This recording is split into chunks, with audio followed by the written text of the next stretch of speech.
di room meetingnya kelompok 12 yang insya Allah nanti akan membahas mengenai cara membuat soal yang baik berdasarkan kaidah-kaidah penyusunan soal. Yang terhormat saya ucapkan kepada para instruktur yang telah hadir dan juga telah berkenan membimbing kami, dan yang saya hormati kepada Bapak Ibu rekan-rekan yang sudah ikut bergabung. Selamat datang Wilujeng, sudah berkenan untuk bergabung. Nah, sebelum kita mulai, saya berikan ke moderator. Sebelumnya saya akan memperkenalkan diri terlebih dahulu beserta pembagian tugasnya. Saya Bu Agustin sebagai host di sesi kali ini. Kemudian Pak Edi sebagai narasumber kita kali ini, dan juga Pak Fakih sebagai moderator.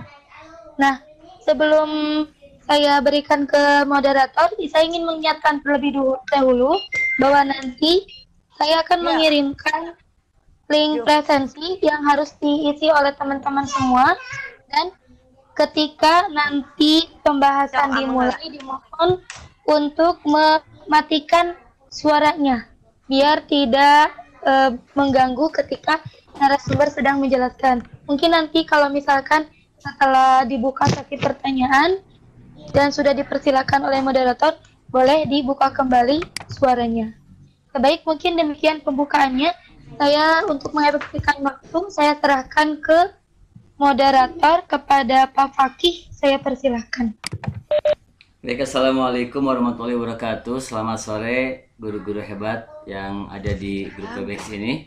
Alhamdulillah pada sore ini kita bisa bertemu secara online, dan hari ini kita akan sama-sama menyimak sebuah materi yang insya Allah sangat bermanfaat bagi kita semua, yaitu adalah terkait dengan penilaian, ya, bagaimana kita menyusun soal sesuai dengan kaidah-kaidah yang ada gitu ya. Baik Bapak Ibu, bagi kita sebagai para pendidik mungkin kita tidak asing lagi bahwa yang namanya pembuatan soal menjadi hal yang harus kita lakukan, harus kita buat. Namun ada kalanya soal yang kita buat ini ternyata tidak sesuai dengan standar yang ada, ya, karena bagaimanapun juga bahwa kualitas soal ini akan menentukan bagaimana kualitas pembelajaran yang kita lakukan, dan juga bagaimana kualitas anak-anak kita pada saatnya nanti. Baik, saya tidak akan banyak menyita waktu pemateri. Insya Allah pemateri yang akan menyampaikan materi pada sore ini adalah Pak Edi Rismawan, SPD MPD. Sebelum saya berikan kepada Pak Edi, saya akan sedikit bacakan kurikulum vitae beliau yang luar biasa.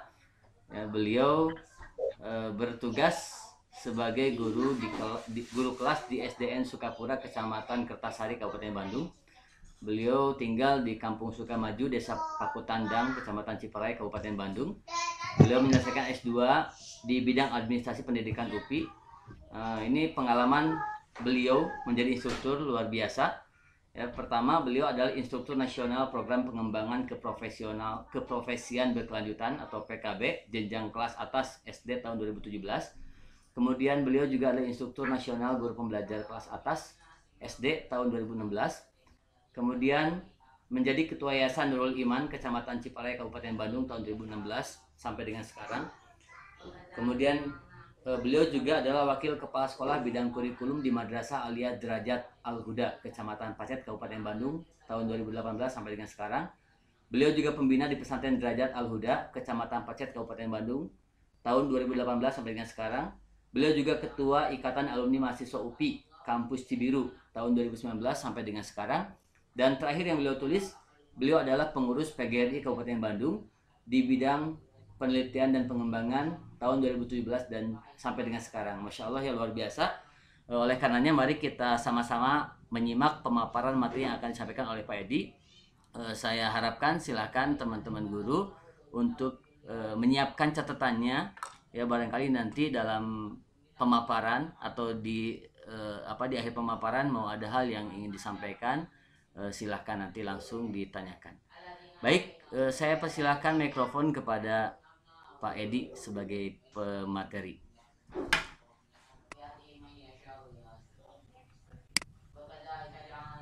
Bismillahirrahmanirrahim ya. Assalamualaikum warahmatullahi wabarakatuh. Alhamdulillahirabbil alamin. Assalatu wassalamu ala asyrafil anbiya wal mursalin wa ala alihi wa sahbihi ajmain. Asyhadu an la ilaha illallah wahdahu la syarikalah wa asyhadu anna Muhammadan abduhu wa rasuluhu. Puji dan syukur kita panjatkan kehadirat Allah Subhanahu wa taala telah memberikan kesempatan pada kita semua untuk bisa sharing, bertemu, meeting di room meeting pada sore hari ini. Selawat dan salam semoga tetap dicurah limpahkan kepada panutan kita semua, Nabi besar Muhammad Sallallahu Alaihi Wasallam. Bapak Ibu hebat yang saya banggakan, ya alhamdulillah sekali lagi pada kesempatan ini kita bisa bertemu ya, meeting di room ini. Kelompok kami kelompok 12 di City Bat 683 Pak Edi dijadiin dan setelah kemarin klik kanan Bapak Fakih untuk persiapan tampil perdana pertama, kebetulan pas sekarang juga saya gitu ya dari kelompok 12 juga tampil perdana juga gitu ya. Nah ini memang jadi kalau yang tampil pertama itu memang sungguh-sungguh menguji mental dan nyali gitu ya Bapak Ibu semua. Jadi kalau mau uji nyali tidak perlu pergi ke kuburan rupanya ya. Tampil saja perdana itu sungguh menguji nyali gitu ya. Menguji adrenalin gitu. Jadi keluar aura ketakutan gitu ya, banyak yang ditakutkan, tapi mudah-mudahan lah gitu ya, apapun itu ya dengan persiapan yang optimal maksimal, yang mudah-mudahan bisa berjalan dengan lancar. Bapak Ibu semua, sebagaimana kemarin sudah di share ya di player bahwa kelompok kami pada pertemuan ini akan membahas tentang cara membuat soal yang baik berdasarkan kaidah penyusunan soal ya. Insya Allah saya akan membahas tentang cara membuat soal yang baik berdasarkan kaidah-kaidah penyusunan soal. Baik, saya slideshow dulu. 5.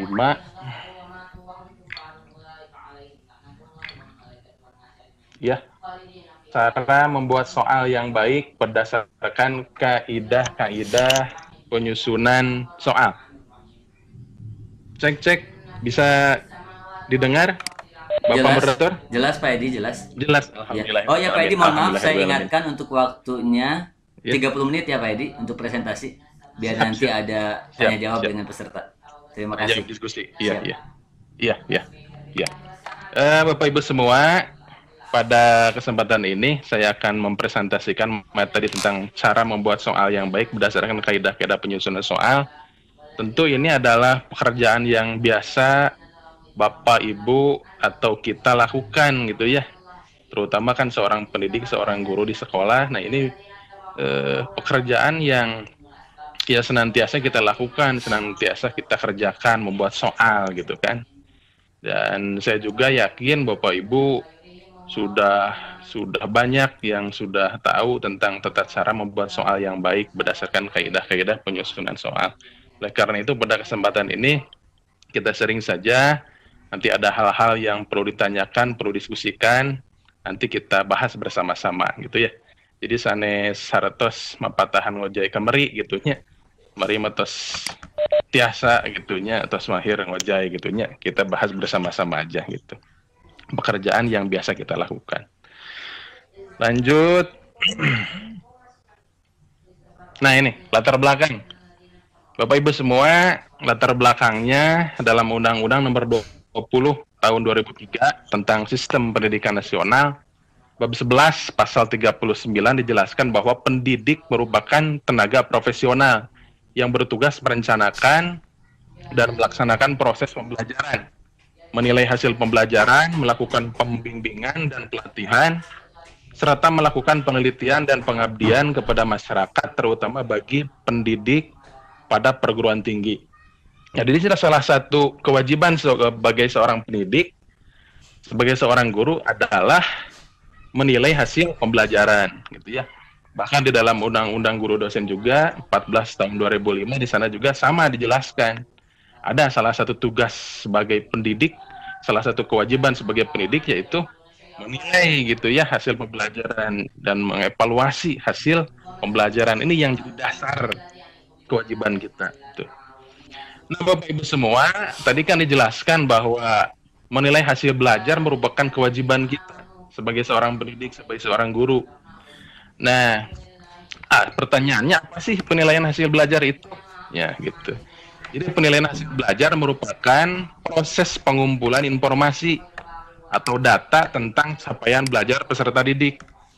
Nah, jadi suatu proses ya, jadi mengumpulkan informasi data tentang capaian belajar peserta didik sampai mana gitu ya kompetensi peserta didik itu capaiannya. Nah, itu melalui penilaian hasil belajar. Di sini juga jadi ada tujuan penilaian hasil belajar oleh pendidik atau guru dilakukan apa tujuannya? Untuk memantau proses kemajuan belajar dan memperbaiki hasil belajar melalui penugasan dan pengukuran pencapaian satu atau lebih kompetensi dasar. Nah, itu ya, jadi tujuannya jadi penilaian itu untuk memantau proses kemajuan belajar siswa sudah sampai mana dan perbaikan hasil belajar. Kalau ada yang kurang kan pasti di sana diperbaiki, ada remedial gitu kan, yang kurang gitu kurang. Kalau yang di atas KKM kan gitu diadakan pengayaan. Itu kan berawal dari penilaian itu sendiri gitu. Nah, apa yang diharapkan gitu ya dari hal tersebut? Yaitu untuk dapat menilai hasil belajar dengan baik.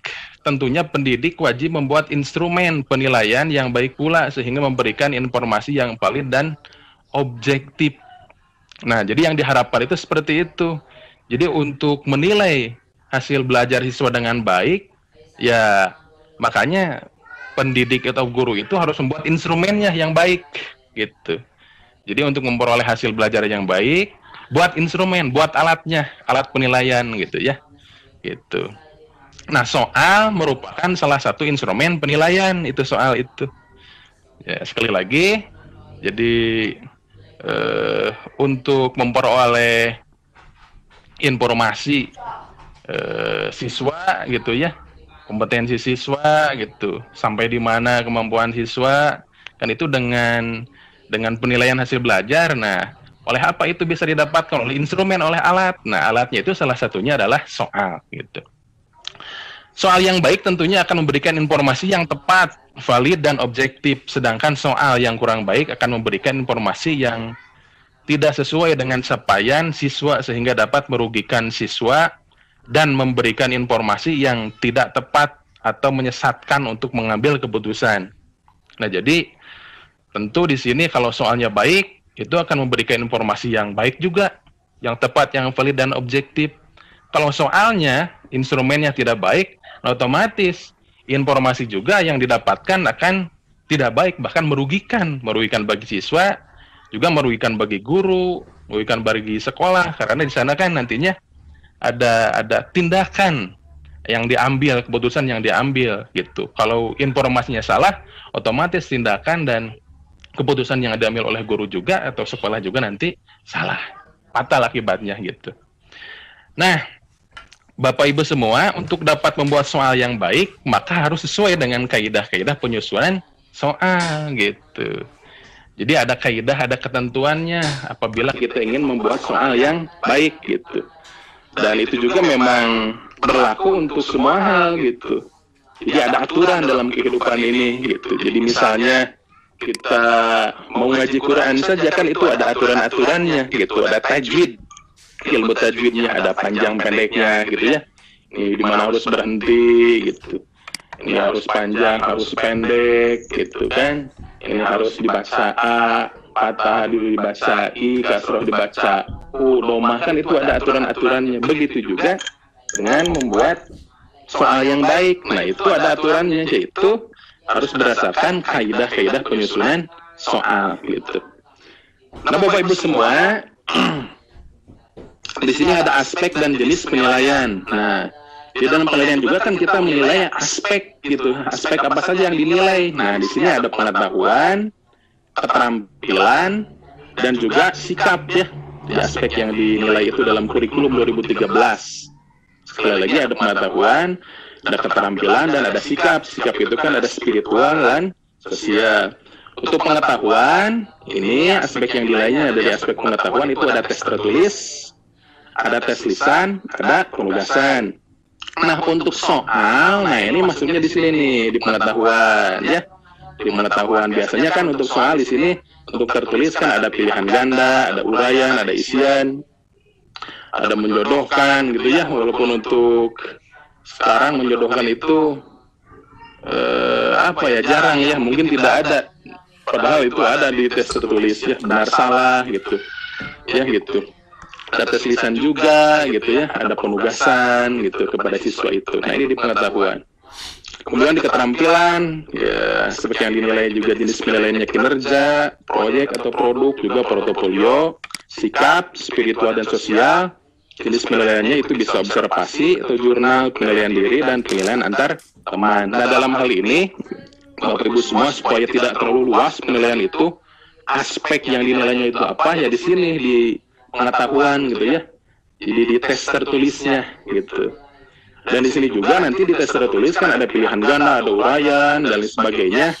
Tentu karena waktu juga kita akan membahas di yang pertama itu adalah pilihan ganda dulu. Jadi soal, membahas soal di pilihan ganda. Lanjut. Nah, di sini klasifikasi bentuk soal. Nih, kalau di tes tertulis ya, ada pilihan jawaban yang sudah tersedia, ada pilihan jawaban yang tidak tersedia. Kalau pilihan jawaban yang tersedia itu ada pilihan ganda, ada menjodohkan, itu jawabannya sudah tersedia gitu kan. Ada A, B, C, D gitu kan, atau menjodohkan gitu kan, di sana sudah tersedia. Ada juga pilihan jawaban yang tidak tersedia. Nah, ini jawabannya tidak tersedia. Ada juga isian, ada juga uraian ya. Isian dan uraian tentu saja di sana untuk jawabannya, pilihan jawabannya tidak ada. Jadi siswa menjawab gitu ya, pertanyaan dari isian dan uraian. Kalau pilihan ganda dan menjodohkan itu sudah ada pilihannya gitu. Lanjut, nah ini pertama kita ke pilihan ganda dulu. Soal pilihan ganda ini ada keunggulan-keunggulan, yaitu mengukur berbagai jenjang kognitif. Jadi jenjang kognitif itu mulai dari C1 sampai dengan C6 gitu ya. C1 mengetahui, C2 memahami, ya, pemahaman, C3 penerapan, C4 analisis, C5 evaluasi, dan C6 adalah mencipta atau mengkreasi, yaitu jadi taksonomi Bloom yang sudah direvisi oleh muridnya katanya, si Mang Anderson gitu ya katanya. Gitu. Selanjutnya keunggulannya untuk soal pilihan ganda, penseparannya mudah, cepat, objektif, dan dapat mencakup ruang lingkup bahan materi atau pokok bahasan yang luas. Jadi sangat mudah penseparannya, cepat gitu ya, karena kan langsung itu bisa kita skor gitu, tidak seperti uraian. Selanjutnya bentuk ini sangat tepat untuk ujian yang pesertanya sangat banyak atau yang sifatnya massal. Nah gitu ya, kalau sangat banyak misalnya seperti gambarin tes CPNS gitu kan, nah itu dengan pilihan ganda gitu kan, itu sangat tepat di sini. Tapi selain keunggulan, soal pilihan ganda juga di sini ada keterbatasan, yaitu memerlukan waktu yang relatif lama untuk menulis soalnya gitu. Kan biasanya dalam ujian juga kan yang paling banyak soal itu pilihan gandanya ya gitu. Pilihan ganda 30, isian misalnya 5, isian misalnya 10, uraian 5 misalnya kan gitu. Jadi memang memerlukan waktu yang relatif lama untuk menulis soalnya. Kemudian sulit membuat pengecoh yang homogen dan berfungsi gitu. Nah, di dalam soal pilihan ganda juga kan biasanya ada pengecohnya ada di sana ya. Kesusahan kita membuat pengecoh gitu. Jadi pengecoh itu kan jawaban yang tidak tepat ya gitu. Jadi kalau hampir benar gitu ya, padahal itu tidak tepat. Jadi kalau anak yang tidak menguasai materi, itu dianggap benar, yaitu pengecoh. Kemudian terdapat peluang untuk menebak kunci jawaban. Nah, ini biasanya kalau tidak tahu jawabannya gitu, biasanya kan ngitung kancing kan gitu. Ngitungnya kancing A B C D A B C D A B C D A gitu pilihan gitunya. Nah, itu. Nah, di sini ada komponen soal untuk pilihan ganda. Jadi soal di dalam pilihan ganda itu ada dua ya, ada stem, ada pokok soal, ada option, ada pilihan jawaban. Nah, stem atau pokok soal itu ada yang berbentuk pertanyaan gitu, ada yang berbentuk pernyataan. Nah, gitu. Kalau bentuk pernyataan ada kata tanya dan nanti ada tanda tanya gitu. Itu misalnya apa ibu kota negara Indonesia kan gitu. Nanti di sana kan ada tanda tanya. Kalau pernyataan kan ibu kota negara Indonesia adalah titik-titik kan, itu pernyataan. Itu stem ya, pokok soal. Kemudian yang kedua adalah option atau pilihan jawaban. Nah, di dalam soal pilihan ganda tentu di sini ada pilihan jawaban gitu kan, udah tersedia. Ada kunci jawaban, ada instructor itu ya tadi gitu ya, pengecoh tadi itu. Nah, kita masuk kepada kaidah penulisan soal pilihan ganda. Jadi untuk membuat soal yang baik, soal pilihan ganda yang baik tadi juga yaitu harus berdasarkan kaidah penulisannya, kaidah penyusunannya. Nah, di sini ada 3 aspek, dari aspek materi, dari aspek konstruksi, dan dari aspek bahasa. Apa saja itu? Nah, di sini dari aspek materi gitu ya, pada kaidah penulisan soal pilihan ganda ada 3 ya. Soal harus sesuai dengan indikator. Jadi kan kita membuat soal itu harus sesuai dengan indikator dibuat, baru nanti dari indikator kita membuat soal kan gitu. Jadi jangan indikatornya kaler gitu, soalnya kidul kan gitu, tidak tepat. Kedua, pilihan jawaban harus homogen dan logis gitu. Jadi harus sama gitu. Jadi pilihan jawabannya itu. Jadi kalau membahas adaptasi makhluk hidup, ya di sana juga pilihan jawabannya ya harus tentang adaptasi makhluk hidup gitu, bukan membahas tentang benda-benda luar angkasa gitu ya. Gitu. Yang ketiga, dari materi, setiap soal harus mempunyai satu jawaban yang benar. Ya otomatis pilihannya harus ada yang benar. Jadi jangan sampai dari soal tersebut, dari pilihan jawaban tersebut tidak ada satupun yang benar atau semuanya benar. Nah itu ya tidak boleh.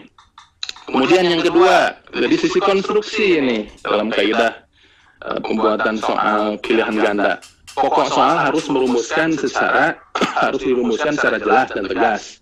Harus jelas soal itu ya. Gitu. Jadi ulang layar ngidul. Yang kedua, rumusan pokok soal dan pilihan jawaban harus merupakan pernyataan yang diperlukan saja. Sama gitu ya. Pokok soal tadi stem gitu. Dan pilihan jawaban gitu, ABC-nya harus merupakan pernyataan yang diperlukan saja. Jadi ulang layar ngidul itu tadi sesuai pertanyaan sesuai dengan materi. Yang ketiga, pokok soal jangan memberi petunjuk ke arah jawaban yang benar gitu. Jadi di pokok soal di STEM itu sudah memberi petunjuk gitu kepada jawaban. Nanti pas di pilihan itunya di opsinya nanti di ABC-nya nanti sudah ada di luhur lagi ini pokok soal lagi saya gitu menjurus pasti ya. Nah, itu tidak boleh. Keempat, pokok soal jangan mengandung pernyataan yang bersifat negatif ganda. Nah, jadi pernyataan yang bersifat negatif itu kan ada kecuali, bukan, yang bukan merupakan, misalnya yang bukan merupakan, yang bukan di bawah ini gitu, yang bukan merupakan hewan karnivora misalnya gitu, kecuali gitu. Jadi yang bukan dan kecuali di sana ada gitu. Jadi tidak boleh gitu ada dua-duanya.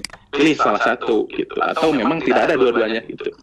Yang kelima, panjang rumusan pilihan jawaban harus relatif sama gitu. Nah, nanti di pilihan jawaban di ABC-nya jangan sampai A, B, C, D gitu. Jadi di A misalnya jawabannya panjang gitu, B, C, D misalnya sedikit. Biasanya itu memilih yang panjang jawabannya gitu, anak siswa itu. Selanjutnya, pilihan jawaban jangan mengandung pernyataan semua pilihan jawaban di atas salah atau semua pilihan jawaban di atas benar. Nah, ini tidak boleh. Pernah dulu memang ada soal seperti ini. Gitu, ada pertanyaan A, B, C gitu. Si optionnya. Yang D-nya ada sini, semua jawaban di atas, pilihan jawaban di atas, misalnya benar atau salah, nah itu tidak boleh. 7. Pilihan jawaban yang berbentuk angka harus disusun berdasarkan urutan besar kecilnya dari angka tersebut. Nah ini, kalau yang kaitan dengan angka harus disusun berdasarkan urutan besar kecilnya. Gitu. Jadi kalau dari angka yang kecil dulu gitu ya, angka yang besar dulu kan gitu. Ini harus berurutan. 8. Gambar grafik, tabel, diagram dan sejenisnya yang terdapat pada soal harus jelas dan berfungsi. Nah, biasanya dalam soal itu ya ada yang memerlukan stimulus. Jadi stimulus itu kan bisa berupa grafik, kurva, gambar kan gitu, tabel, diagram gitu ya. Jadi yang memerlukan stimulus, nah itu harus jelas dan berfungsi. Jangan sampai ada gambar grafik itu ada stimulus di sana tapi tidak berfungsi atau tidak jelas. Selanjutnya, butir materi soal jangan bergantung pada jawaban soal sebelumnya. Nomor 1, nomor 2, tadi soal nomor 2 itu misalnya bergantung pada soal nomor 1, nah itu tidak boleh. Dari sisi bahasa, setiap soal harus menggunakan bahasa yang sesuai dengan kaidah bahasa Indonesia. Ya, bahasa Indonesia. Nah, disebut katanya jangan yang disempurnakannya gitu dulu mah, kalau sekarang apa namanya. Jadi pokoknya harus yang sesuai kaidah bahasa Indonesia gitu. Nomor 2, jangan menggunakan bahasa yang berlaku setempat gitu. Jadi bahasa yang berlaku setempat misalnya gedang gitu ya. Kan orang lain mungkin tidak tahu apa itu gedang kan gitu. Nah, jadi harus pepaya saja supaya ya orang lain tahu gitu, siswa yang lain tahu gitu kan bahasa setempat gedang itu kan gitu. Yang ketiga, pilihan jawaban jangan mengulang kata atau frase yang bukan merupakan satu kesatuan pengertian gitu. Nah, di sini di jawaban di ABC, nah, jadi jangan ada mengulang frase gitunya kata-kata. Misalnya gini, Indonesia merdeka pada titik-titik A tahun 1945, B tahun 1944, C tahun 1943, D tahun 1942 misalnya gitu. Nah, ini tahun diulang-ulang, nah gitu. Itu frase yang diulang-ulang, nah itu tidak boleh. Nah, Bapak Ibu semua, contoh-contoh soal pilihan ganda. Ini saya sudah persiapkan. Nah ini, halo, bisa kedengaran? Ya jelas Fedi, ke saya jelas. Oh jelas, jelas. Nah ini ada contoh-contohnya soal pilihan ganda. Yang pertama, soal harus sesuai dengan indikator. Nah, harus sesuai dengan indikator. Artinya soal harus menanyakan perilaku dan materi yang hendak diukur. Jadi misalnya perilakunya dapat menyebutkan, dapat menjelaskan, gitu. Materinya misalnya tentang adaptasi makhluk hidup, gitu ya. Jadi itu harus sesuai indikator soal itu dengan soal yang dibuat itu. Contoh ini, indikator soalnya disajikan gambar 4 tumbuhan. Peserta didik dapat menentukan 2 tumbuhan yang berkembang biak dengan cara yang sama. Nah, sekali lagi, disajikan gambar, disajikan ini ya, disajikan ada stimulusnya. Gambar 4 tumbuhan, peserta didik dapat menentukan 2 tumbuhan yang berkembang biak dengan cara yang sama. Nah, ini contoh soal yang kurang baik. Nih, tumbuhan pada gambar di bawah ini berkembang biak secara vegetatif alami. Tumbuhan yang berkembang biak dengan akar tinggal adalah A, ada gambarnya, ya. Gambar ini awi, yang B ini, yang C, yang D gitu ya. Nah, kunci jawaban nanti D gitu. Penjelasan soal di atas tidak sesuai dengan indikator. Kenapa? Karena indikator meminta disajikan gambar soal, bukan di pilihan jawaban. Tuh, oh ini kan di pilihan jawaban, sementara di indikator harusnya di pokok soal disajikan 4 gambar tumbuhan, harusnya disajikan dulu gambar gitu. Yang kedua kesalahannya, indikator meminta 2 tumbuhan yang cara perkembangbiakannya sama gitu ya. Sama. Sedangkan pada soal tersebut hanya menanyakan satu tumbuhan dengan cara perkembangbiakan tertentu. Ari dina indikator ditanya dua, meminta dua tumbuhan yang cara perkembangbiakannya sama. Ari di dieu mah dina soal cuma satu ditanyakannya gitu. Nah, ini kurang baik, tidak sesuai soal tersebut. Gitu. Nah, soal yang baik gitu ya, sesuai indikator ini. Perhatikan gambar tumbuhan berikut. Nah, ini di sini di stem di pokok soalnya. Baru di sini ada ininya pertanyaannya. Tumbuhan tersebut berkembang biak dengan vegetatif alami. Di antara tumbuhan tersebut yang memiliki cara perkembangbiakan yang sama adalah, tuh kan ini ada 1 dan 2, 1 dan 3 gitu ya. Jadi jawabannya A gitu. Cocok. Selanjutnya, jawaban harus homogen dan logis. Nah, di sini ada soal nih. Lapisan struktur bumi ya.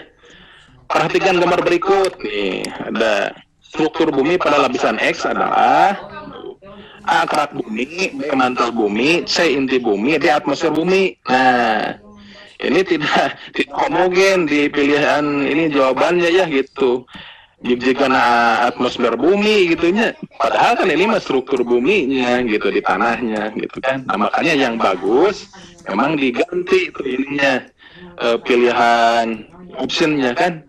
A bumi, B mantel bumi, C inti bumi, dan D inti dalam bumi. Jadi harus homogen si itunya juga, si optionnya juga gitu. Selanjutnya, ketiga, setiap soal harus mempunyai satu jawaban yang benar atau yang paling benar. Gitu. Contoh peristiwa konveksi dalam kehidupan sehari-hari adalah nih A, B, C, D. Gitu. Nah, di sini ada jawaban yang B dan C ini benar dua-duanya. Contoh konveksi itu terjadinya angin darat dan angin laut. Yang C air yang dimasak di dalam panci lama-kelamaan mendidih. Nah ini, jadi ada dua, tidak boleh itu, harus ada satu saja jawaban yang paling benar. Saya persingkat Bapak Ibu ya. Gitu. Selanjutnya, kaidah keempat, pokok soal harus dirumuskan dengan jelas, secara jelas dan tegas. Kendor agar kabel listrik di jalan agak kendor agar gitu. Nah, ini penjelasannya, ini yang soal yang kurang baik ya, tidak dirumuskan secara jelas dan tegas. Pokok soal kurang jelas karena langsung merujuk pada kabel listrik. Semestinya pokok soal tersebut membahas mengenai pemasangan kabel. Nah, ini contoh soal yang bagus. Berarti yang gambar kabel listrik berikut. Nah, ini ada kabelnya, ada gambarnya gitu ya. Pemasangan kabel listrik dibuat agar agak kendur. Seperti pada gambar yang bertujuan untuk, nah gitu ya, jadi harus jelas gitu. Jadi si pokok soalnya dirumuskannya. Selanjutnya, kaidah kelima, rumusan pokok soal dan pilihan jawaban harus merupakan pernyataan yang diperlukan saja. Nah ini ada contoh soal nih, perhatikan gambar berikut. Brong, ler ngedul dia teh gitunya, oh panjang dia teh gitu.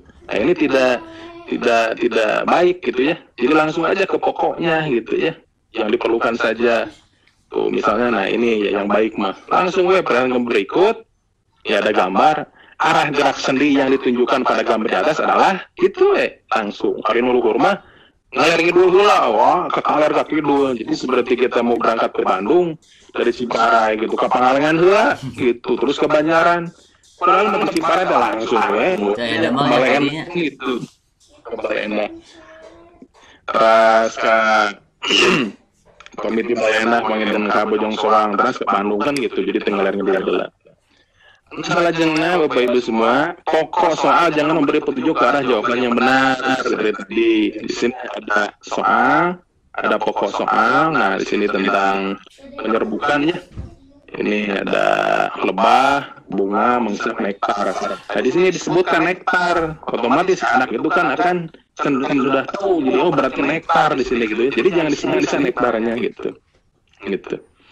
Selanjutnya kaidah ketujuh, pokok soal jangan mengandung pernyataan yang negatif tanda. Nah, ini negatif seperti dijelaskan tadi.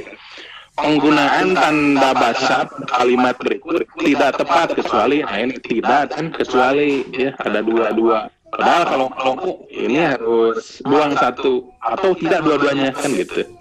Gitu. gitu. Nah di sini yang baiknya penggunaan tanda baca di bawah ini yang tepat terdapat pada kalimat gitu ya. Jadi dua-duanya dibuang atau bisa salah satunya yang dipakai, jangan dua-duanya.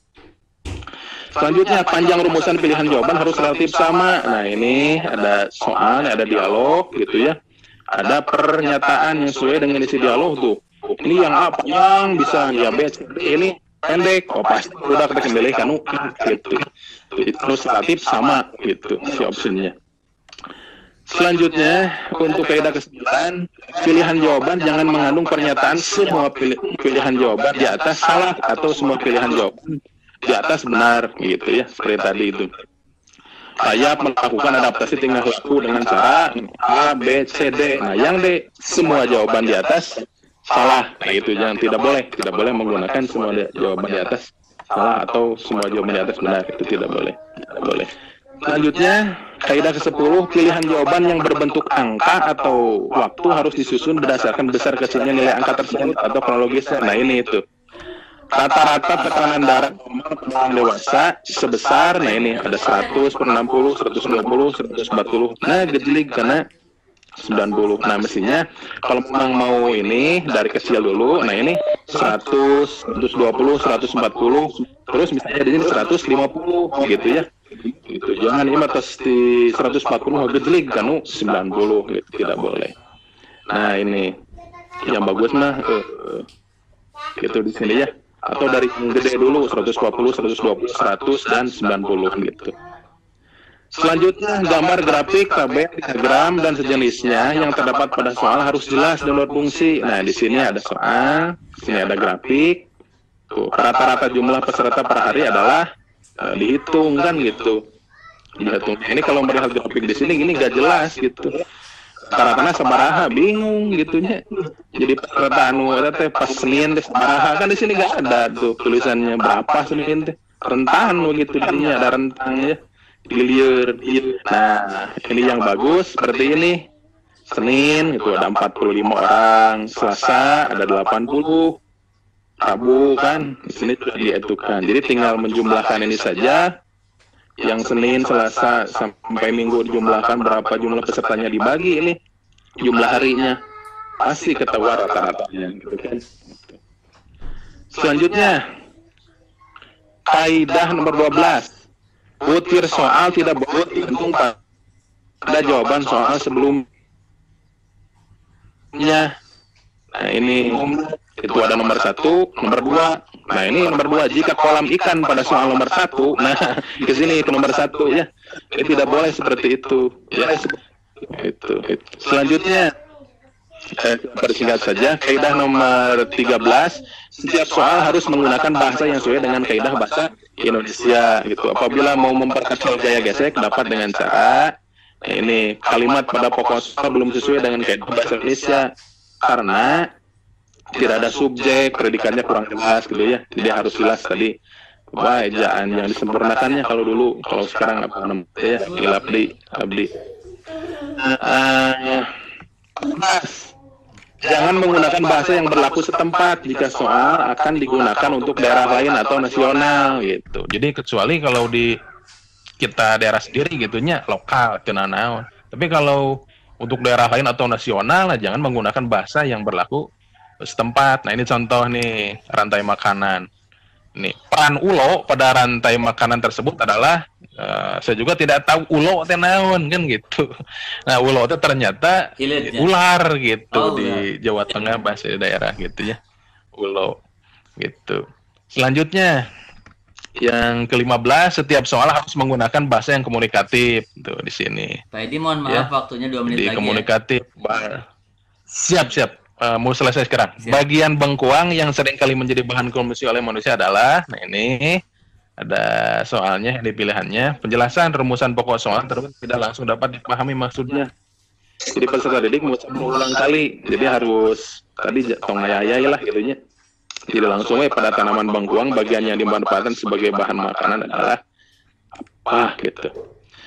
Terus kaidah 16, setiap pilihan jawaban jangan mengulang kata atau frase yang bukan merupakan satu kesatuan pengertian. Di sini perhatian nomor berikut ada ini rangkaian listrik. Nah ini pertanyaan jika saklar S1 tuh ini pada rangkaian gambar tersebut ditutup, yang terjadi adalah lampu tetap menyala tuh yang A, B, terus ya lampu tetap. Jadi tidak boleh seperti itu ya. Jadi kalaupun mau, nah ini seperti ini, jika saklar itu pada rangkaian tersebut ditutup, lampu yang tetap menyala adalah tuh kan ini langsung L1 dan L2, L2 dan 3 gitu. Jadi tidak mengulang kata-kata frase tadi lampu gitu.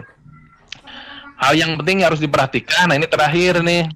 Ini ada soal, pada suatu hari Ihsan ketahuan menyontek ketika ulangan matematika. Sepulang sekolah, teman-temannya mengejeknya. Ihsan tidak terima dan mulai memukul salah satu temannya.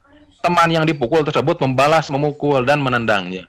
Teman-teman yang lain ikut-ikutan mengeroyok Ihsan. Bahkan ada yang melemparinya dengan batu. Akhirnya Ihsan mengalami luka-luka yang mengeluarkan sangat banyak darah. Ihsan pun pingsan tak sadarkan diri gitu ya. Nah itu, jadi di sana ada unsur kekerasan ya, dan tentunya ini bisa berdampak negatif bagi peserta didik gitu ya.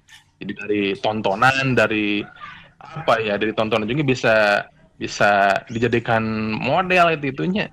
Jadi anak-anak kan turutan gitu. Soal juga bisa jadi seperti itu gitu. Nah itu saja Bapak Ibu semua yang bisa saya sampaikan, karena waktu juga ya Bapak moderator ini kalau membahas keuraian juga waktu tidak akan cukup. Kita bahas sampai kaidah penulisan soalnya di soal pilihan ganda saja ya. Mohon maaf ini karena waktu diburu-buru. Terima kasih, saya kembalikan ke Bapak moderator. Siap. Terima kasih Pak Edi atas presentasinya, luar biasa. Ya. Bagi saya pribadi banyak ilmu yang bisa saya ambil pada paparan hari ini, dan mudah-mudahan ke depan kita semua sebagai guru ketika membuat soal tentu bisa sesuai dengan kaidah yang ada ini ya. Jadi untuk kamana karep gitu ya, karena segala sesuatu itu ada aturan mainnya ya. Baik Pak Edi, ada yang bertanya. Betul. Ini ada yang bertanya. Ini dari Ibu Resna. Pak Edi izin bertanya, katanya adakah aturan baku mengenai persentase pembagian soal berdasarkan level kognitif L1, L2, L3 dalam setiap kali membuat soal? Ya, gimana Pak Edi, silakan. Persentase. Ya. Ini ada yang ngechat Perbagian soal. Berdasarkan level kognitif katanya. Iya, betul. Terima kasih kepada Ibu Resna ya. Memang ketika kami kemarin membuat soal di kecamatan kan, sebelum membuat soal itu ada pembuatan kisi-kisi soal kan gitu ya. Di kisi-kisi soal itu yang pertama kan ada kompetensi dasar, yang kedua materi, yang ketiga indikator, yang keempat di sana ada kolom level kognitif. Level kognitif itu kan level 1, level 2, dan level 3. Level 1 kan itu C1, C2. Level 2 itu C3. Level 2 itu C3. Level 3 itu C4, 5, dan C6. Jadi di sana ketahuan level-levelnya. Nah, ketika kami membahas di sana, ada yang menjelas, ada yang bertanya, nah ini untuk pertanyaannya ada tidak kan gitu. Nah gitu. Sementara kami kemarin belum menemukan gitu ya. Tapi ada yang bilang katanya memang ada persentasenya gitu. Tapi pas kata saya, kumaha itu ya nak, carana presentasinya gitu, mana berapa jumlah yang L1 gitunya, level 1, yang level 2, yang level 3 sedek kumaha carana gitunya teuing pokona mah cenah aya cenah gitu. Waktu di UT cenah gitunya saya teh sepoho deui cenah rumusna cenah gitu. Nah, jadi belum terjawab itu. Jadi kalau dulu mungkin mudah sedang sukar gitu ya. Iya, betul. Mudah, sedang, sukar gitu ya, yang L1 level 1 itu mudah, yang level 2 itu penerapan sedang, yang level 3 yang hot gitu ya, sukar. Nah itu memang kemarin itu ada yang mengatakan itu ada persentasenya gitu. Namun belum tuntas ya Bu Resna gitu. Mohon maaf saya juga belum bisa Nanti mungkin kalau ada yang mau menambahkan Jadi informasi ya Pak jawaban Edi mungkin bisa ya. ada yang menambahkan mungkin informasi seperti itu, Ya, memang seperti itu ada waktu pembuatan soal di kecamatan. Ya, terima kasih Bu Resna. ya, Mungkin ada baik. yang bisa menambahkan dari yang lain untuk Ya, presentasi. Ya, baik. Nanti mungkin ya, kalau ada yang mau menambahkan kita di akhir aja ya. Baik. ya, Kemudian siap. ini Pak Edi ada permintaan dari Ibu Siti Umu Kulsum. Pak Edi katanya bagus sekali presentasinya, boleh di-share nggak PDF-nya katanya. Kalau boleh nanti di Oh, WA, siap, siap Bu. di WA grup aja. Ya, Ya. Dewa Group Ya. siap. Saya juga Kebetulan Ibu, ya saya juga butuh Pak gimana? Edi sama. Ya, jadi saya juga ini kan saya pernah ikut Bintek di Bale Endah sama Ibu Haji Eni pengawasnya yang Oh sekarang iya, menjadi betul. Korwil Margahayu ya, Margahayu. Margahayu. Di sana seminggu gitu Bintek cara membuat soal gitu ya berdasarkan kaidah itu. Terus juga di kecamatan dari mana-mana waktu kegiatan pengembangan PKB itu ya, pengembangan keperwisataan berkelanjutan di sana ada juga gitu ini. Nah, ini saya rangkum gitunya. Jadi kadang-kadang kan acak-acakan itu kali itu kak dia. Nah, jadi untuk ini saya rangkum, ini saya ambil dicomotan dari berbagai sumber supaya supaya enak gitu ya, sistematis gitu. Insya Allah nanti Bu dikirimlah di di diposting di grup insya Allah, filenya dikirim insya Allah. Mudah-mudahan bermanfaat gitu, Bu. Ya, makasih.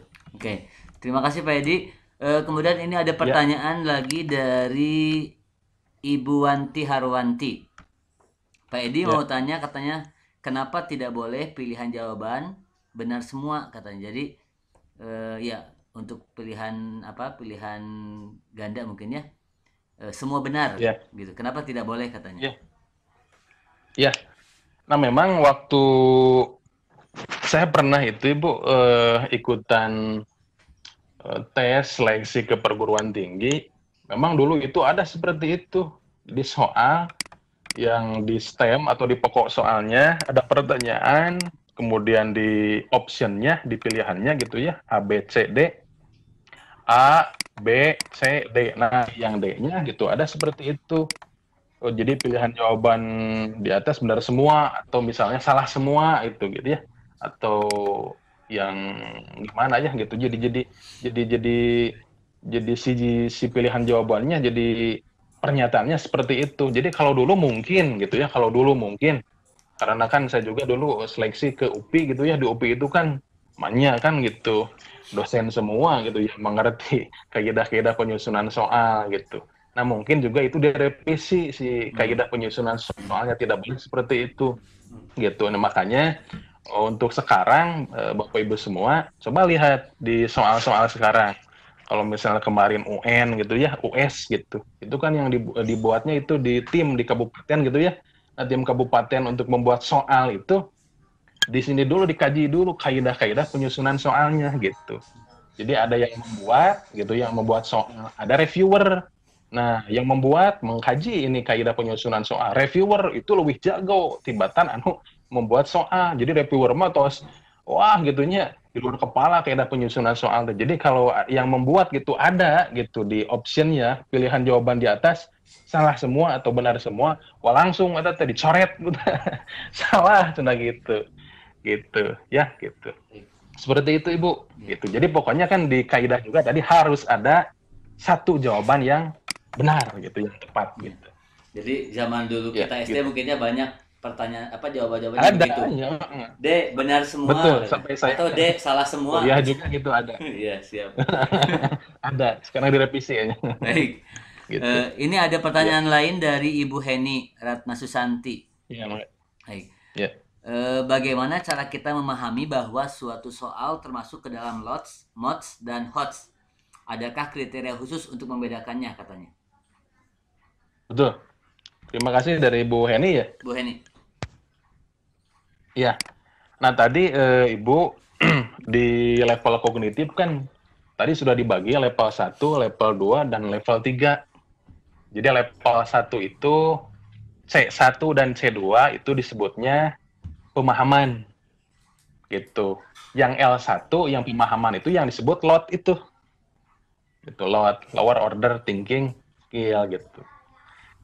Yang kedua, level 2 itu C3 penerapan gitu. Nah, yang C3 yang C3 yang penerapan itu yang disebut kalau di level kognitif itu level 2 penerapan itu disebutnya MOD gitu, middle order thinking skill gitu. Kemudian yang level ketiga kognitif itu, nah itu yang C4, C5, C6 analisis, evaluasi dan mencipta. Nah itu yang level 3 itu yang C3, C4, yang C4, C5, C6 itu yang disebut hot high order thinking skill. Dari mana kita mengetahui karena gitu ini masuk lot, masuk mod, masuk hot ya tadi karena di C1, C2 itu kan ada kata kerja operasionalnya kan gitu. Di C3 penerapan ada kata kerja operasionalnya. Di C4, C5, C6 itu ada kata kerja operasionalnya. Makanya ketika kita membuat kisi-kisi soal kan dari kompetensi dasar. Di kompetensi dasar itu kan udah kelihatan di sana itu. Ada KKO-nya, ada materi gitu kan. Materi di kompetensi dasar itu ke materi, kemudian ke indikator. Nah, indikator itu kan dari kompetensi dasar gitu kan. Gitu. Jadi di indikator itu kan ada kata kerja operasionalnya. Nah, kata kerja operasional di indikator itu harus itu merujuk kepada kompetensi dasar gitu. Ya, nah di sana bisa kelihatan. Misalnya dia di indikatornya di sini siswa dapat menyebutkan. Nah, menyebutkan itu kan kalau di KKO kan menyebutkan itu masuknya C1 kan ya. Gitu. C1 mengetahui kan gitu. Mengetahui C1 menyebutkan itu. Oh, berarti kalau itu di indikatornya menyebutkan C1 berarti ini level 1. Level 1 itu low gitu. Lower order thinking skill gitu. Ya, berpikir tingkat rendah gitu. Nah, gitu Ibu. Jadi melihat tadi ke indikatornya. Indikatornya masuk ke C1, C2, C3, C4, C5, C6. Nanti kan dibagi-bagi lagi ke lot, ke mod, dan ke hot gitu. Gitu Ibu, kirang langkung, Anak. Ya, wah luar biasa ya, Pak Edi. Terima kasih Pak Edi. Iya. Ini berikutnya Bu Heni. Bu Heni katanya mau bertanya secara live. Boleh mungkin diaktifkan sama Bu Agustin sama host? Atau bisa mengaktifkan sendiri mungkin Bu? Oke, silakan Bu Heni. Mangga Bu. Mangga Bu Heni.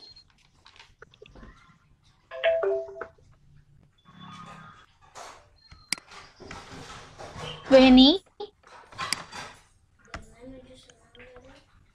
Badai jantan Bu Heni. Pamimol orang atasan. Itu sempat badai atasan itu. Iya. Iya. Silakan. Mangga Bu. Iya. Ya. Kita hitung sampai 3 ya. 1, 2, 3. Ya, mungkin yang lain silahkan. Ya. Ini waktu kita tinggal 2 menit lagi. Saur Bu Heni itu selebat tapi teu ayaan saur teh panginten jaringan. Oh, mohon. Jaringan Robina. Mangga diketik atuh Bu Heni.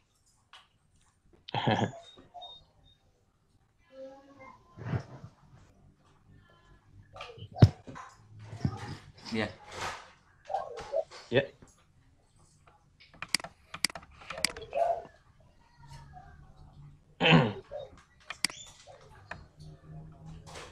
Bu Heni boleh diaktifkan dulu mikrofonnya.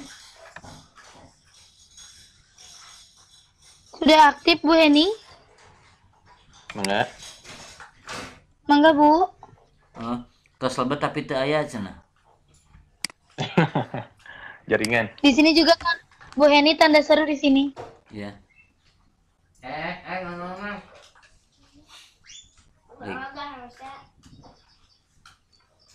Barangkali ada yang menambahkan informasi terkait dengan persentase tadi L1, L2, L3 silakan. Oh, Bu Heni udah ada Bu Heni. Bu Heni sudah masuk. Ya, Bu Heni. Ada. Ya. Oh iya sudah masuk. Sudah Bu Heni silakan Bu Heni. Iya, baik. Terima kasih, Pak. Assalamualaikum warahmatullahi wabarakatuh. Waalaikumsalam warahmatullahi wabarakatuh. Waalaikumsalam warahmatullahi Aduh, wabarakatuh. terima kasih Pak Edi. Ini ilmunya bagus banget ya. Ya, alhamdulillah. Iya, tapi ada beberapa ini nih yang tadi pertama saya tanyakan ya Pak ya. Memang kalau dilihat dari yang levelnya Pak ya, yang C1, yang C2 ya, level 1, level 2. Kemudian dilihat dari indikator itu gampang sekali ya kita lihat. Kalau yang dari indikator tujuan kan menyebutkan, menjelaskan apa. Nah, yang jadi permasalahan ini saya sampai sekarang masih agak buntu. Bagaimana mengetahui sebuah soal itu, Pak? Karena kan di dalam sebuah soal pernyataan nih, bukan pertanyaan ya, Pak ya. Pernyataan banyak yang menggunakan kalimatnya bukan dari KKO. Nah, itu dia, Pak. Kayak menganalisa, mengevaluasi, itu jarang digunakan ada di sebuah soal. Tiba-tiba soal itu termasuk C5, C6. Nah, itu yang jadi sampai saat ini saya baluang itu tuh, Pak. Sampai baluang gitu ya Bu ya? Nah, itu Pak ya. Iya, baluang Pak sampai sekarang saya teh sampai olah begitu. Kalau mindahin dari KKO ke indikator ke tujuan mah gampang ya Pak ya. Nah, itu yang pertama. Boleh lebih ini? Itu yang pertama ya Pak. Ya, kemudian yang kedua mungkin ini dan yang ketiga, aduh ayat 2 ayat 3 ya Pak. Ya, Mangga. Mohon tah. Ini mungkin kita sharing ya, saya sharing apa yang saya tahu, mungkin minta pendapat Bapak nih ya. Tadi ada sedikit saya sepintas, Bapak bilang soal HOTS itu sukar gitu. Padahal ada pembicaraan itu ya, nah padahal punten ya Pak ya. Setahu saya soal HOTS itu berarti bukan sukar ya Pak ya. Jadi hanya kita tingkat itunya saja, tingkat level kognitifnya saja. Jadi HOTS bukanlah sukar gitu. Nah itu berarti 2, 3. Nah, tadi teh hiji deui, Bapak teh hilap deui abdi teh. Iya. Oh iya, abdi teh can nepangkeun nya Pak nya. Mangga. Punten ya, nepangkeunna ti pengker. Abdi Heni Ratna Susanti Pak di SMP Pameungpeuk 2. Oh iya, mangga. Iya, mohon panginten naruskeun eta we abdi hoyong tetep hoyong terang eta baluang Pak kaditu can terang mohon gitu. Sareng eta hungkul klarifikasi bahwa yang saya tahu bahwa HOTS bukanlah sukar gitu. Betul. Hanya tingkat tahapan berpikir saja. Betul. Mohon Bapak mangga, atur nuhun Bapak. Assalamualaikum. Waalaikumsalam warahmatullahi wabarakatuh. Betul Bu. Ya, dijawab langsung? Mangga silakan Pak Edi. Ini mungkin jadi pertanyaan terakhir ya dalam sesi ini. Siap. Memang betul sekali Ibu. Jadi soal yang sukar itu belum tentu HOTS. Gitu. Bisa jadi soal yang sukar tersebut adalah LOTS. Misalnya saja gitu. Kapan Pangeran Diponegoro dilahirkan? Coba Bapak moderator, kapan Pangeran Diponegoro dilahirkan? Kedan harus kabidanan ya Pak ya? Jangan Pangeran dia saya juga kan ngulang gitu nya, padahal itu kalau melihat gitu dari sisi KKO itu kan itu cuma menyebutkan kan ya. Jadi menyebutkan itu kan C1 kan ya. Gitu. C1 mengetahui kan gitu. C1 itu kan lot gitu. Tapi itu susah gitu. Jadi soal yang susah belum tentu itu HOTS gitu. Memang betul sekali. Jadi itu kalau yang saya tadi memang kan kalau dulu kan ada mudah sedang sukar kan gitu. Jadi kalau sekarang diganti, makanya diganti itu ke level kognitif gitu. Jadi level 1, level 2 dan level 3. Nah, Ibu memang untuk tadi ya. Jadi yang hot itu kan yang bagaimana gitunya. Jadi kadang-kadang kita sebagai guru pusing gitu. C1 soal kumaha, C2, C3, C4, C5, C6. Nah, ternyata Bapak Ibu untuk membuat soal tadi betul sekali. yang hot itu yang hot itu kan yang C6 itu kan masuk hot, itu kan yang mengkreasi, mencipta itu kan. Nah, itu kan itu bukan berarti sukar, tidak. Jadi misalnya saya contohkan ketika di kelas 6 gitu ya, yang tentang COVID-19 gitu ya, yang tentang corona. Yang pertama, saya menginstruksikan kepada anak-anak gitu ya, untuk di sana ada di buku tema itu ada bagannya tentang kewajiban siswa gitu. Nah, di sana saya kaitkan dengan corona gitunya. Namun sebelumnya saya tanyakan gitu, apa gitu wabah yang sekarang sedang melanda di dunia gitu. Salah satunya kan yang lagi mewabah di Indonesia kan gitu. Itu kan C1 mereka jawab. Nah, ke C2-nya gitu kan pemahaman. Apa gitu pertanyaannya, apa saja gitu kan yang harus kita lakukan gitu untuk mencegah penularan virus corona kan gitu. Mereka jawab harus cuci tangan kan gitu, 20 menit harus ini harus itu kan. Itu pemahaman siswa kan gitu, sudah mengetahui, memahami bagaimana cara mencegah. Yang ketiga, saya menyuruh kepada mereka untuk dipoto untuk mencegah penyebaran virus corona itu harus social distancing gitu kan, harus cuci tangan gitu kan, harus bersih-bersih. Nah, kegiatan mereka di rumah itu dipoto. Nah, itu masuk kepada C3 penerapan gitu. Nah, jadi udah low masuk ke middle. Nah, C4-nya saya buat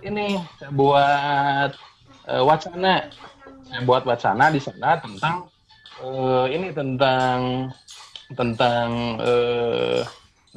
negara Singapura.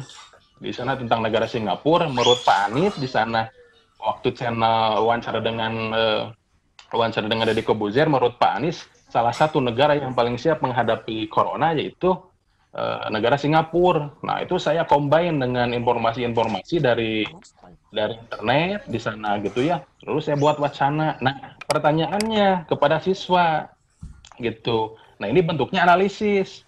Mengapa gitu Singapura menjadi negara yang siap gitu. Salah satu negara yang siap menghadapi corona. Nah, itu sudah menganalisis gitu dari wacana tersebut.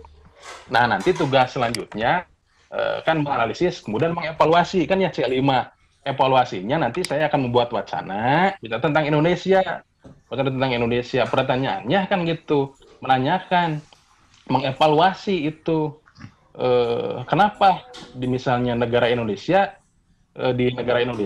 wabah pandemi terus-menerus gitu berjatuhan, banyak yang positif gitu, banyak yang meninggal. Nah, sampai seperti ini gitu dari wacana tersebut gitu.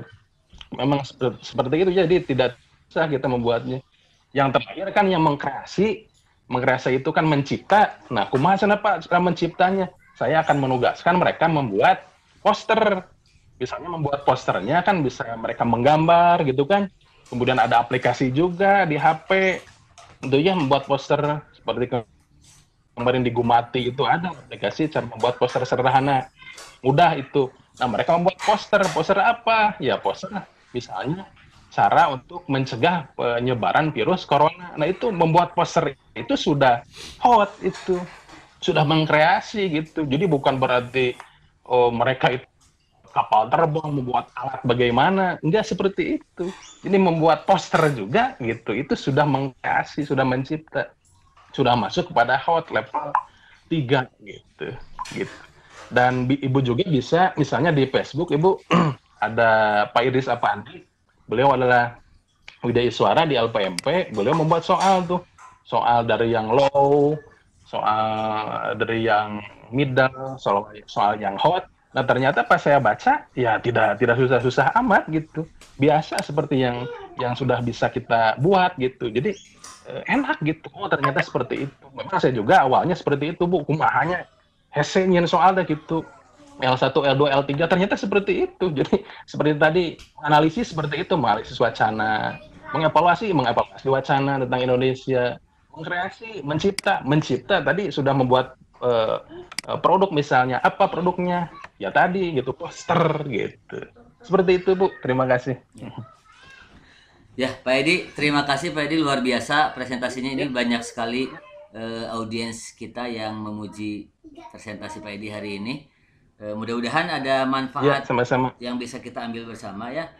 Karena waktu yang Amin, sangat ya terbatas ya, kita membatasi 1 jam. Ini sudah ada bonusnya 7 menit, sehingga kita harus pamit dari dari majelis ini, dari forum ini. Oleh karenanya sekali lagi saya sampaikan terima kasih kepada Pak Edi, dan selanjutnya saya persilahkan kembali kepada Ibu Agustin sebagai host. Ya. Halo, terdengar suara saya? Ya, terdengar Bu. Soalnya di sini agak lupluk gitu ya. Ya, alhamdulillah, terima kasih. Ternyata tidak terasa ya, 1 jam sudah berlalu. Saking asiknya mendengarkan pembahasan dari Pak Edi. Saya ucapkan terima kasih kepada Pak Edi yang sudah menyampaikan materinya, kemudian pada Bapak Ibu guru yang sudah berkenan mengunjungi forum kami. Baik, mungkin sebelum ditutup kita ke instruktur dulu mungkin ya.